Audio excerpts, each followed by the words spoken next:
Grande ওস্পেডাল মেট্রোপলিটানো নিগার্ডা hospital, যা ইটালির মিলানের বৃহত্তম এবং অন্যতম গুরুত্বপূর্ণ হসপিটাল।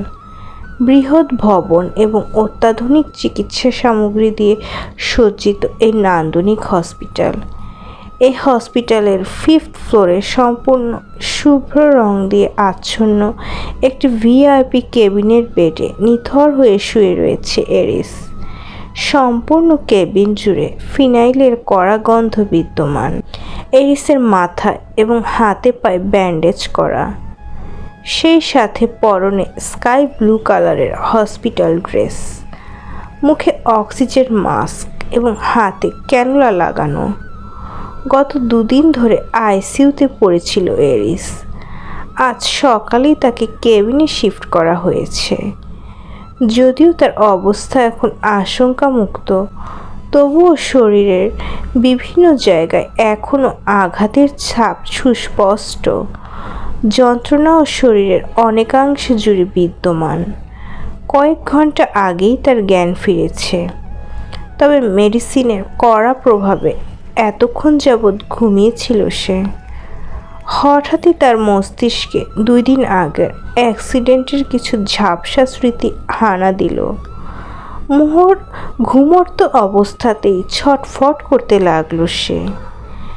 দায়িত্বরত নার্স সেটা লক্ষ্য করে দ্রুত ডাক্তারকে ডেকে আনতে বাইরে ছুটে গেল। এদিকে এরিস কিছুক্ষণের মাঝেই চোখ মেলে তাকালো। বেশ কিছুক্ষণ স্তব্ধ হয়ে থাকার পর সবটা মনে পড়ার পরে সে ধরফর করে উঠে বসলো। সাথে সাথে নিজের হাতের ক্যানুলা এবং অক্সিজেন মাস্ক খুলতে লাগলো সে। আরেকজন নার্স সহ ডাক্তার এসে তাকে বাধা দিতে গেলে তার রক্তচক্ষু দেখে সেখানেই থমকে গেল। নার্সরাও কাছাকাছি আসার সাহস পেল না। তৎক্ষণাৎ হন্তদন্ত হয়ে ফারহান কেবিনে প্রবেশ করল। এরিসকে সজ্ঞানে সুস্থ স্বাভাবিক দেখে স্বস্তির নিঃশ্বাস ফেলল সে। ফারহানকে দেখা মাত্রই এরিস রুক্ষ স্বরে বলে উঠল, আমি কতক্ষণ যাবত এখানে আছি ফারহান? এই প্রায় 56 ঘন্টা। এরিস আটকে উঠল যেন। এত সময় ধরে সে অজ্ঞান হয়ে পড়েছিল। তারপর আঘাতপ্রাপ্ত শরীর নিয়ে তড়িঘড়ি করে উঠে দাঁড়িয়ে ফারহানের উদ্দেশ্যে সে আদেশ ছুড়ল, গাড়ি বের করো ফারহান, আমি এক্ষুনি প্যালেসে যাব। ফারহান আমতা আমতা করে বলল, স্যার, আপনি এখনো ভীষণ অসুস্থ। এই মুহূর্তে তো হসপিটাল থেকে ডিসচার্জও দেওয়া যাবে না, তাই বলছিলাম আর কি। মানে? এরিস রক্তচক্ষু নিয়ে ফারহানের দিকে তাকিয়ে বলল, তোমাকে এত কথা বলতে বলেছি আমি? আর হসপিটাল থেকে আমি ডিসচার্জ দেবে কি দেবে না সেটা তাদের উপর ডিপেন্ড করে বসে থাকবো আমি? আমার সেটা 72 ঘন্টা অর্থাৎ 3 দিন ধরে নিখোঁজ। আর তোমার মনে হয় আমি এখানে কোনো পেটে শান্ত হয়ে বসে থাকবো? না স্যার, মানে একটা কথা বলতে চাচ্ছিলাম। আপনার অ্যাক্সিডেন্ট কে করিয়েছে সেটা সম্পর্কে জানতে পেরেছি। আমি জানি কেমনটা করতে পারে, আর তাকে আমি ছেড়ে দিব এমনটা ভেবো না। তার যথাযোগ্য শাস্তি সে পাবে। তার আগে আমি যেটা বলেছি সেটা করো। দ্রুত হসপিটালে সব ফর্মালিটিস পূরণ করে আমার সাথে বের হও। এই মুহূর্তে সে তাকে ছাড়া আমি অন্য কিছু ভাবতে পারছি না। ফারহান এরিসের কথা মতো সব করবে বলে মন স্থির করল। সে দ্রুত মাথা নেড়ে সম্মতি জানিয়ে ব্যস্ত পায়ে বাইরে বেরোতে তার ফোনে টুং করে একটা মেসেজ আসলো। মেসেজটা ভ্যালেরিয়ার। সরি, আজ বিকেলে আপনার সাথে আমি একটু দেখা করতে চাই। কিছু কথা আছে আপনার সাথে। মেসেজটা দেখে ফারহানের ঠোঁটের কোণে এক চিলতে হাসি খেলে গেল, কিন্তু মুহূর্তে এরিসের কথা মনে পড়তেই একটা দীর্ঘশ্বাস ফেলল সে। সে জানে সে তাকে খুঁজে না পাওয়া পর্যন্ত এরিসের সাথে আঠার মতো লেগে থাকতে হবে তার। তাই সে মন খারাপ করে ফিরতি মেসেজ পাঠালো, আই এম সো সরি সোনালিটা, একটা জরুরি কাজে আটকে গেছি আমি। ফ্রি হলেই আপনার সাথে অবশ্যই দেখা করব। মেসেজটা পাঠানো শেষে আবারও একটা দীর্ঘশ্বাস ফেলে ফোনটা পকেটে রেখে দ্রুত রিসিপশনের দিকে এগিয়ে গেল ফারহান। আর এদিকে এরিস চেঞ্জিং রুমে রেডি হতে হতে চোখ বন্ধ করে জোরে জোরে কয়েকটা শ্বাস নিল। তারপর বিড়বিড় করে দৃঢ় কণ্ঠে বলতে লাগলো, তোমাকে তো সহজে আমি নিজের কাছ থেকে ধরে যেতে দিব না এরিকশন। তোমাকে আমি পাতাল থেকে হলেও খুঁজে বের করব। তুমি যেখানে ছুটে পালো না কেন, তোমার গন্তব্য হবে একটাই, এরিস অ্যাড্রিয়ানো। সকালের মিষ্টি রোদ মিশ্রিত রৌদ্রোজ্জ্বল এক সকাল। নীলাভ আকাশে সাদা মেঘের ভেলা ভেসে বেড়াচ্ছে। তার মাঝে শান্তিতে উড়ে যাচ্ছে এক ঝাঁক সাদা কবুতর। হালকা শীতল বাতাসেও কেমন যেন উষ্ণ এক স্পর্শ লেগে রয়েছে। শুভ্রার কাছে আজ সকালের অতি সূক্ষ্ম উপাদানগুলোকেও অতীব সুন্দর লাগছে। আজ তার মনটা ভীষণ ফুরফুরে।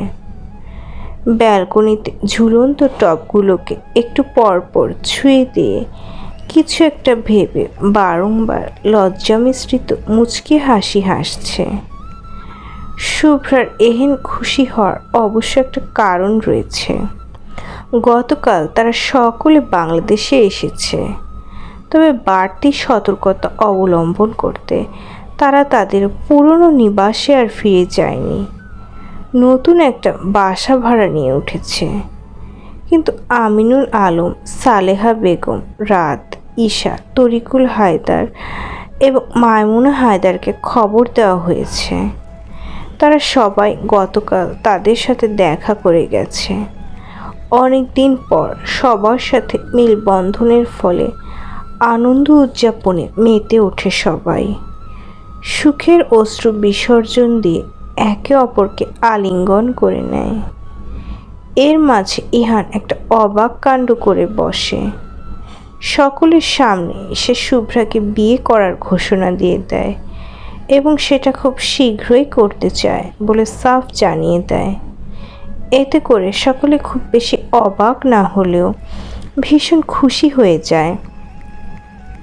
সব থেকে বেশি খুশি হয় শুভ্রা। লজ্জা, আনন্দ এবং অপরিসীম খুশি অনুভূতির মিশ্রণে তীব্রভাবে দোলা দিয়ে ওঠে তার কোমল মন। তরিকুল হায়দার আর মাইমুনা বেগম শুভ্রাকে সেখানেই আংটি পরিয়ে দিয়ে যান।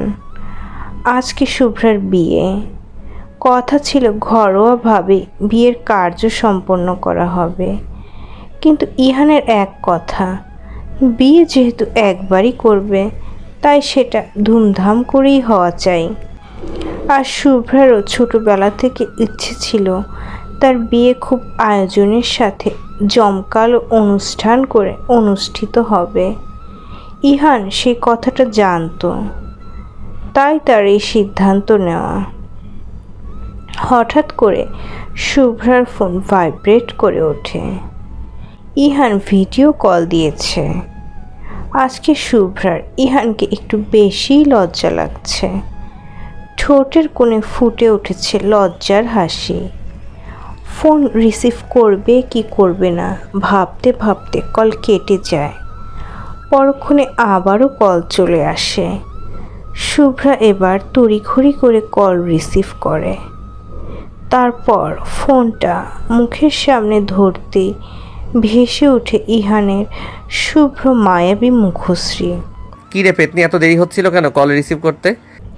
শুভ্রা গাল ফুলিয়ে বলল, তুমি আবারও আমাকে পেতনি বললে ইহান ভাইয়া? যাও, তোমার সাথে আর কথাই বলবো না।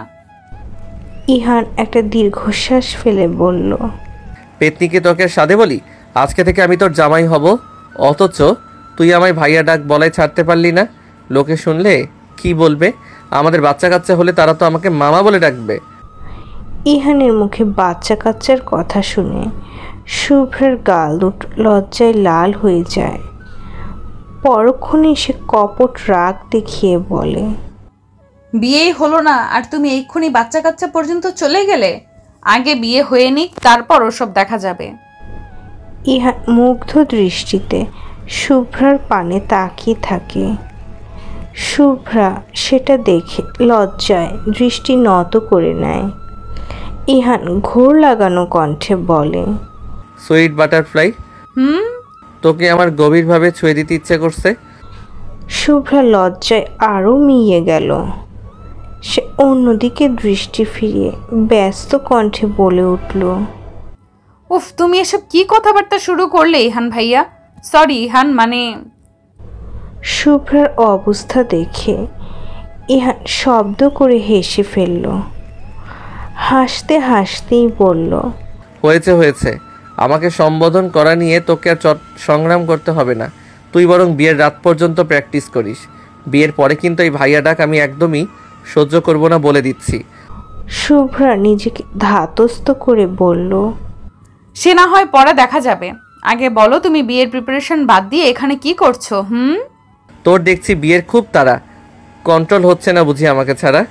মোটেও না, আমি ফোন রাখছি। এই শোন শুভ্রা। ইহানের কথা শেষ হওয়ার আগেই ফোন কেটে দিল শুভ্রা। ইহান কতক্ষণ ফোনের দিকে তাকিয়ে থেকে কিছু মুহূর্ত পরে হেসে ফেলল। বিড়বিড় করে বলল, আর কতক্ষণ পালাবি আমার কাছ থেকে সুইট বাটারফ্লাই? সেই তো তোকে আমার কাছেই ধরা দিতে হবে। ঢাকার বসুন্ধরার একটি নামি দামি কমিউনিটি সেন্টারে ইহান ও শুভ্রার বিয়ে উপলক্ষে জমকালো আয়োজন করা হয়েছে। শুভ্রার পরনে ডার্ক মেরুন কালারের গর্জিয়াস লেহেঙ্গা এবং সারা দেহ ভারী অলংকারে সজ্জিত। ইহানের পরনে ডার্ক মেরুন কালারের গর্জিয়াস শেরওয়ানি। এদিকে শুভ্রা রেড কার্পেটে করে একজন প্রিন্সেসের মতো আগমন করছে। তার দুই পাশে মাথার উপর ফুল দিয়ে সজ্জিত চাদর ধরে রেখেছে রায়ান আর সায়ান। তাদের পিছু পিছু আরও কিছু তরুণী আসছে। শুভ্রার সম্পূর্ণ মুখ পাতলা ডার্ক মেরুন কালারের জর্জেট ওড়না দিয়ে ঢাকা। মুখে ঝুলে আছে লজ্জা মিশ্রিত মুচকি হাসি। ইহান তার সামনে দাঁড়িয়ে থেকে ঘোর লাগানো অপলক দৃষ্টিতে শুভ্রার পানে তাকিয়ে রয়েছে। ইহান আর শুভ্রা দুই পাশে আলাদা আলাদা সোফায় বসে রয়েছে। তাদের মাঝখানে লাল রঙের পাতলা একটি পর্দা দেওয়া রয়েছে। কাজী সাহেব তাদের বিয়ে পড়াচ্ছে। অবশেষে দুই পরিবার এবং কাছের কিছু মানুষদের উপস্থিতিতে শুভ্রা ও ইহানের বিয়ে সম্পন্ন হয়ে গেল।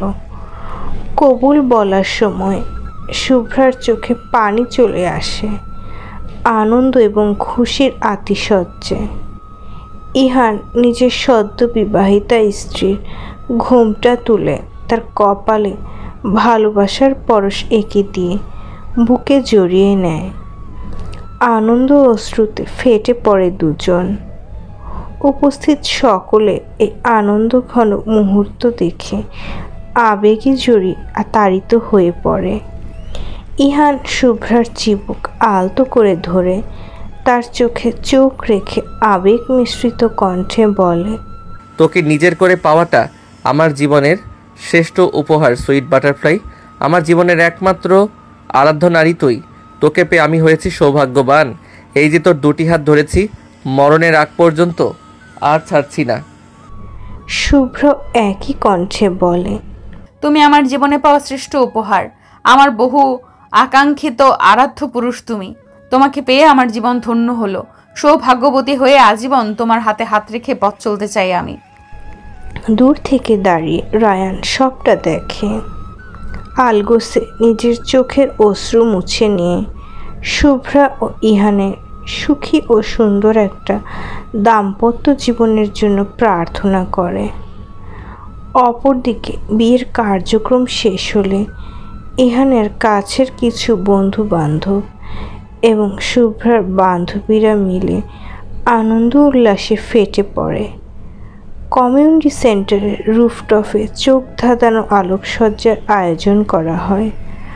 অসংখ্য আতশবাজি ফোটানো হয়। অন্ধকার আকাশ মুহূর্তে আলোয় প্রচলিত হয়ে ওঠে।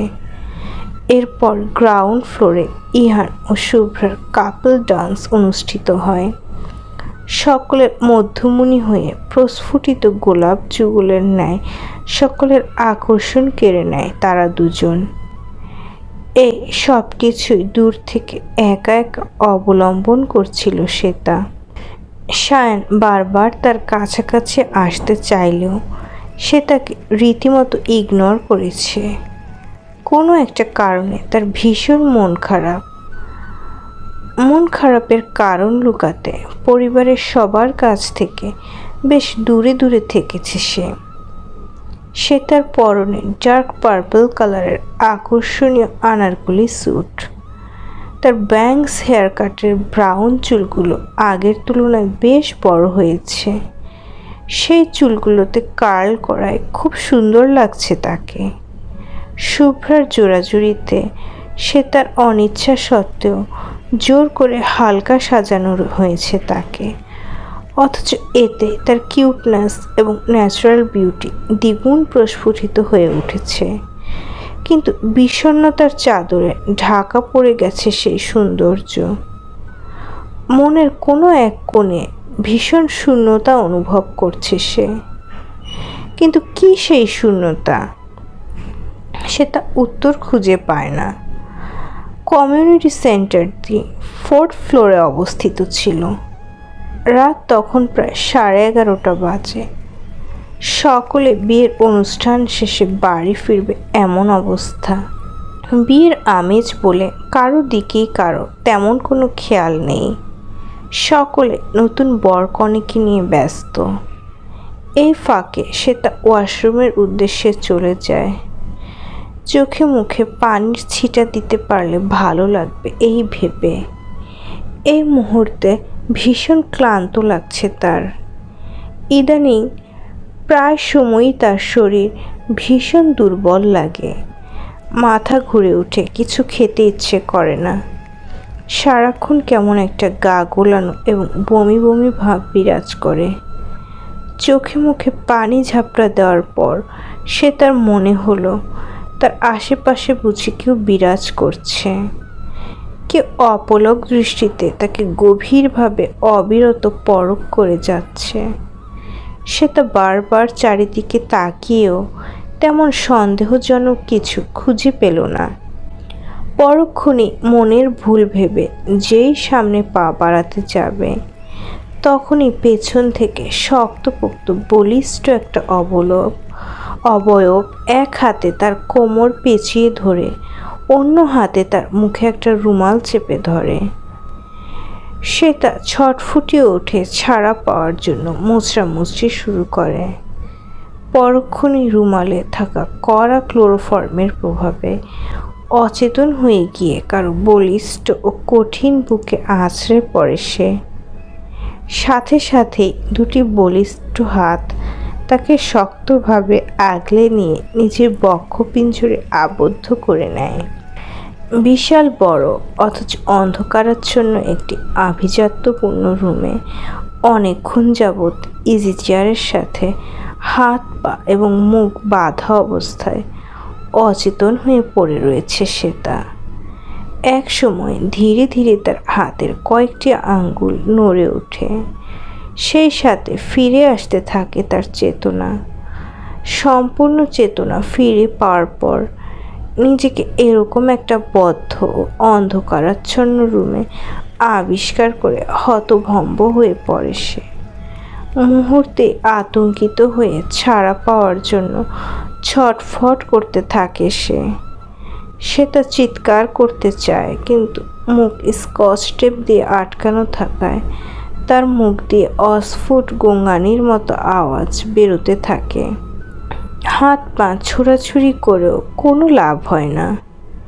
কিছুতেই নিজেকে মুক্ত করতে পারে না এই শক্ত বন্ধনী থেকে। হঠাৎ করে রুমের দরজা খোলাতে বাহির থেকে এক ফালি ক্ষীণ আলোর রেখা প্রবেশ করে সেখানে। সেই আলোতে একটি দীর্ঘ পুরুষালী অবয়বের ছায়া দেখতে পায় সে। তা স্থির দৃষ্টিতে সে তাকিয়ে থাকে সেদিকে। অবয়বটি ধীরে ধীরে তার নিকট এসে থেমে যায়। সে তা অবাক নয়নে তার দিকে তাকিয়ে রয়। মৃদু আলোর রেখাতেও সামনের মানুষটিকে চিনতে তার একটুও বেগ পেতে হয় না।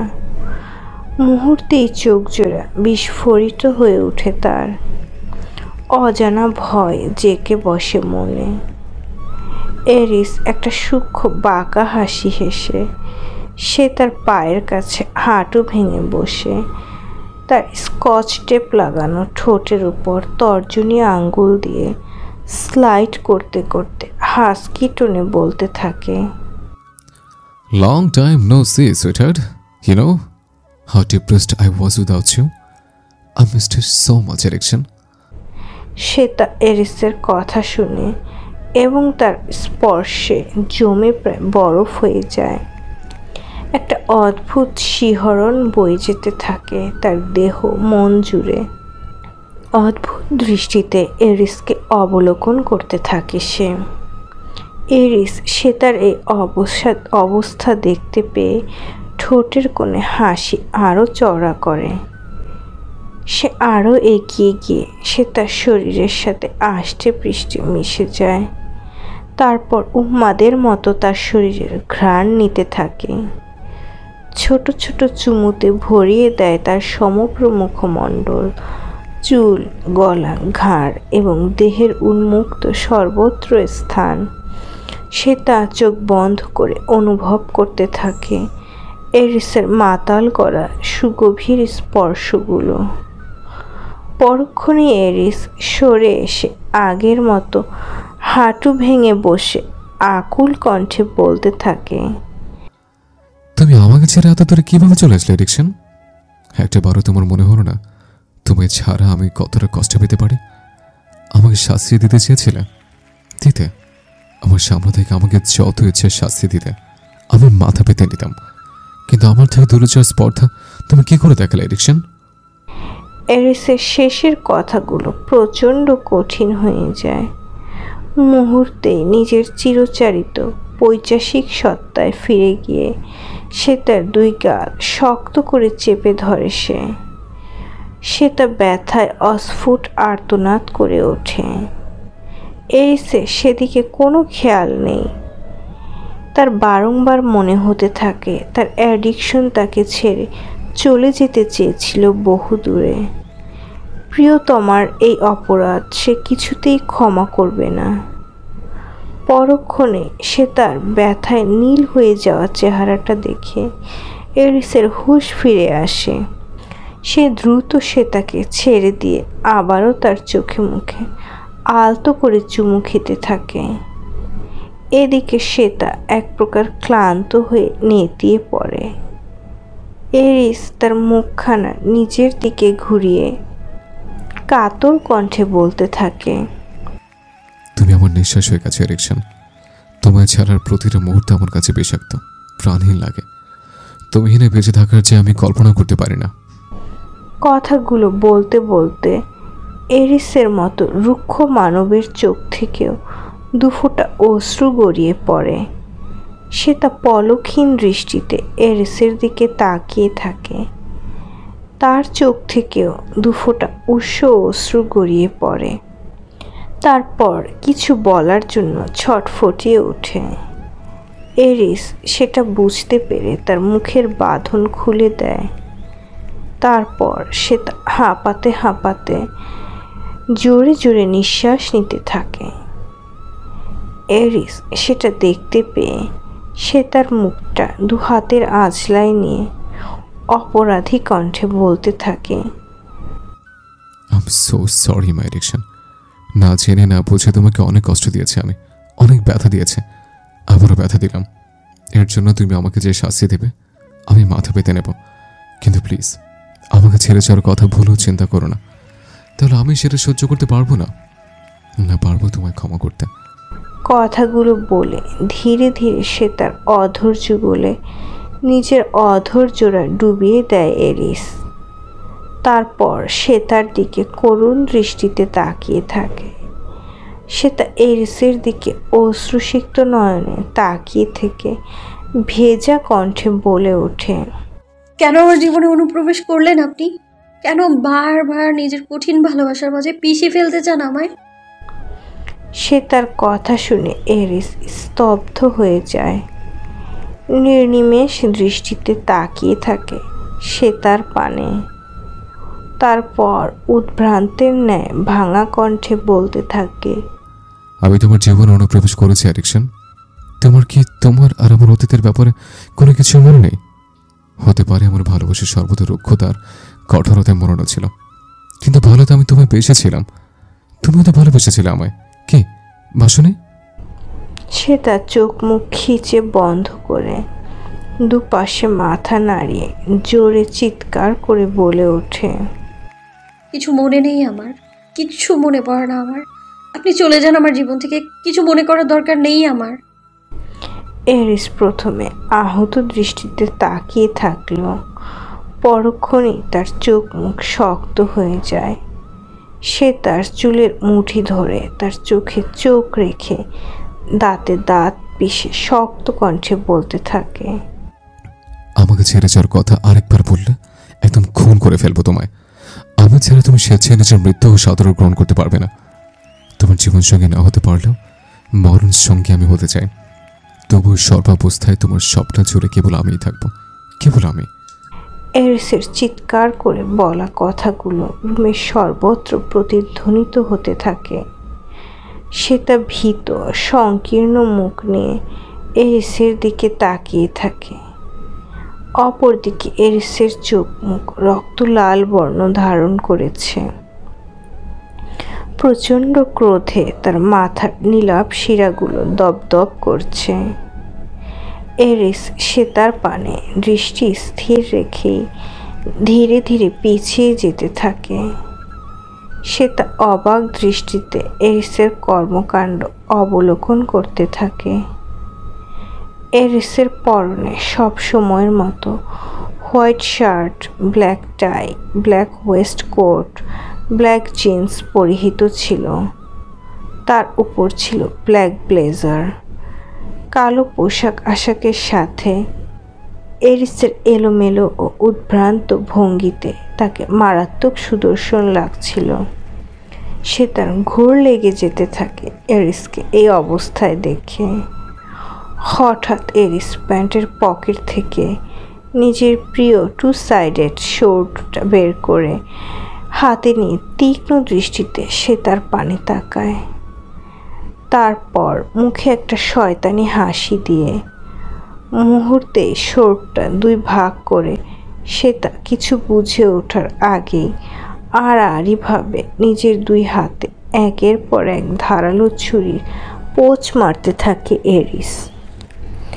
আকস্মিক ঘটনায় সে তা হতবিহ্বল হয়ে যায়। যখন তার মস্তিষ্ক অনুধাবন করতে পারল এরিস ঠিক কী করছে, তখন সে বিকট চিৎকার দিয়ে আর্তনাদ করে উঠে দাঁড়ানোর জন্য হাত পা ছোড়াছুড়ি করে ছটফট করতে থাকে। চিৎকার করে এরিসের উদ্দেশ্যে আকুতি ভরা কণ্ঠে বলতে থাকে, প্লিজ এমনটা করবেন না এরিস, থামুন প্লিজ, এভাবে নিজেকে কষ্ট দেবেন না। আপনি যা বলবেন আমি তাই করব, প্লিজ থামুন, আমার হিমোফোবিয়া আছে। বলে চোখ মুখ খিচে বন্ধ করে নেয় সে তা। তারপর এরিসের দিকে তাকিয়ে কাঁদতে কাঁদতে আহাজারি করতে থাকে। এরিস নিজের হাতে প্রায় 10-12টার মতো ছুরির পোঁচ দিয়ে ক্ষান্ত হয়। তার দুই হাত বেয়ে অনর্গল রক্ত ঝরতে থাকে। মূলত সে তার এই অবস্থা দেখে সে শান্ত হয়েছে, নতুবা তার অনুভূতিহীন শরীরে ছুরির এই ধারালো আঘাতগুলো যেন প্রভাব ফেলতে পারছিল না। এর থেকে তার মনের আঘাত 1000 গুণ বেশি ছিল। এরিস সে তার কাছে ছুটে এসে রক্তমাখা হাত দিয়ে তার গাল ভিজিয়ে দিতে থাকে। সে তার চোখ মুখ খিচে বন্ধ করে রাখে। এরিস সে তাকে বুকে জড়িয়ে নিয়ে জড়ানো কণ্ঠে বলতে থাকে, শুধু আমার বাহ্যিক কষ্টটা দেখে গেলে এডিকশন, তোমার আমাকে ছেড়ে যাওয়ার কষ্ট হচ্ছে এর থেকেও 1000 গুণ বেশি। সেগুলো অপরিমেয়। আফসোস, যদি সেটা তোমাকে আমি বুক চিরে দেখাতে পারতাম। সে তা অস্ফুট স্বরে নিস্তেজ গলায় বলতে থাকে। আপনি প্লিজ নিজেকে এভাবে আঘাত করবেন না। আর আমি রক্ত একদম সহ্য করতে পারি না। এরিস ফিচেল হেসে বলল, মাফিয়া কিং এর ওয়াইফ হয়ে তুমি বলছো রক্ত সহ্য করতে পারো না? এটা কি মানুষই হলো এরিকশন? সে তা একইভাবে থেকে একই স্বরে বলল, আমার এখানে নিঃশ্বাস আটকে আসছে এরিস, প্লিজ আমাকে বাইরে কোথাও নিয়ে চলুন। ব্যস্ত হাইওয়ের এক পাশে নিজের ব্ল্যাক BMW কারটা থামিয়ে ড্রাইভিং সিটে সে তাকে বুকে জড়িয়ে নিয়ে চোখ বুজে রয়েছে এরিস। তার দুই হাত অনেকটা কনুই অবধি ব্যান্ডেজ করা, ব্যান্ডেজের উপর রক্তের ছোপ ছোপ দাগ। সে তার চোখ জোড়াও বুজে রাখা। এই মুহূর্তে তাদেরকে দেখলে মনে হবে পৃথিবীর অন্যতম শান্তি সুধা পানে ব্যস্ত এই যুগল। দুজনের শ্বাস প্রশ্বাস ব্যতীত অন্য কোনো আওয়াজ শোনা যাচ্ছে না। এরিকশন, আমাকে আঘাত পেতে দেখে তোমার শান্তি হয়নি? না, কেন যেন কষ্ট লেগেছে। আমি তো আর আপনার মতো কঠোর নই যে অন্যকে কষ্ট দিয়ে আনন্দ পাবো। এরিস বিষণ্ণ হেসে বলল, তোমার মনে হয় তোমাকে কষ্ট দিয়ে আমি খুব আনন্দ পেতাম? তা নয়তো কি? এরিস কিছু না বলে একটা দীর্ঘশ্বাস ফেলল। তারপর নির্লিপ্ত স্বরে বলল, যেদিন তুমি আমাকে সত্যি সত্যি ভালোবাসতে পারবে সেদিন আমার মনের অবস্থাটা আয়নার মতো পরিষ্কার হয়ে যাবে তোমার কাছে। সেদিন যদি কখনো না আসে? আসবে, আমার দৃঢ় বিশ্বাস।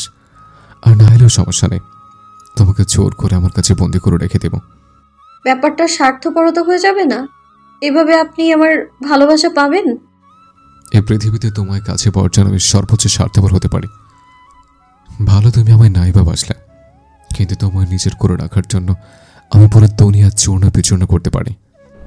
একটু থেমে এরিস সে তার মুখের দিকে তাকিয়ে, তোমার প্রতি করা আমার অন্যায় শাস্তি তুমি আমায় দিতে পারো। এই হৃদয়হীন চুরাচির এরিস প্রথমবারের মতো নিজের শাস্তি অন্য কারো হাতে সমর্পণ করল, যে কিনা তার ভালোবাসার একমাত্র প্রেয়সী। সে তা এরিসের চোখের দিকে তাকিয়ে নির্দ্বিধায় বলল, সত্যি আমি যা বলবো আপনি তাই করবেন? এরিস দৃঢ় কণ্ঠে বলল, হ্যাঁ, তাই করব। প্রমিস বলেন? এরিস কিছুটা ইতস্তত করে পরক্ষণে বলল, হ্যাঁ, তোমার কসম। সেটা যেন আজ ভিন্ন কোনো এরিসকে দেখছে। কিছুক্ষণ চুপ থেকে তারপর শান্ত গলায় শ্বেতা বলল, আমি যতদিন না চাইছি আপনি আমার কাছ থেকে দূরে থাকবেন, কাছে টানবেন না আমায়, নিজের করে নিতে চাইবেন না, এটাই হবে আপনার শাস্তি। শ্বেতার কথা শুনে এরিস প্রথমে হতভম্ব হয়ে গেলেও পরক্ষণে দ্বিগুণ ক্রোধে জ্বলে উঠল। সে তার গলা চেপে ধরে রাগে গজগজ করতে লাগলো, অথচ সে তা নির্বিকার। শান্ত কণ্ঠে সে বলল, কি পারবেন না? এরিস জোরে জোরে শ্বাস নিয়ে নিজেকে শান্ত করতে চেষ্টা করল, ধাতস্থ করতে চাইল নিজের ভেতরের অপরিসীম হিংস্র ক্রোধের দাবানলকে। এরিসের সবচেয়ে দুর্বলতম জায়গায় আঘাত এনেছে শ্বেতা, কিন্তু শ্বেতার কথা না মেনেও তার উপায় নেই। অনেকক্ষণ নিজের সাথে যুদ্ধ করে এরিস শান্ত স্বরে বলে উঠল, হ্যাঁ, পারবো।